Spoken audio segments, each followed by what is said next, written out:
இப்போ ஒரு விஷயம் தெரியுது, தீர்க்க தரிசனம் என்பது ஒரு மேக்னெட்டிக் ஃப்ளக்ஸ் மாதிரி.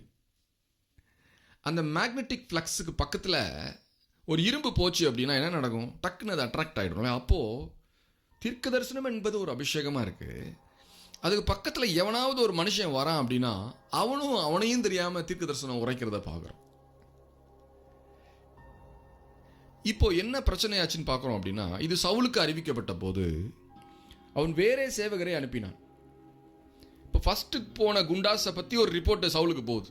நீங்கள் அனுப்புனீங்களே அந்த ஃபஸ்ட்டு டீம் ஏ டீம் அனுப்புனீங்களே, ஆமாம், அவங்களும் தாவீதும் சாமுவேலை போல தீர்க்க தரிசனம் சொல்ல ஆரம்பிச்சிட்டாங்க அப்படின்னு. அடேப்பா, என்னடா வம்பா இருக்குன்னு சொல்லி பி டீம் ஐயா அனுப்புகிறார் சவுல். அது ஒரு குண்டாஸ் டீம். அந்த குண்டாஸ் போய் தாவீதை பிடிக்க போகுது. பி டீமுக்கு சொல்லி தான் அனுப்புகிறார், டே அவங்க பக்கத்தில் போனால் தீர்க்க தரிசனம் சொல்கிறாங்களான்டா, நீங்கள் ஜாக்கிரதையாக இருங்க, அப்படிலாம் எதுவும் பேசுகிறாங்க, நீங்கள் சொன்ன வேலையை மட்டும் செஞ்சுட்டு வாங்க, அவனை அப்படியே அழகாக தூக்கிட்டு வந்துருங்க அப்படின்ட்டு ஒரு கட்டல்.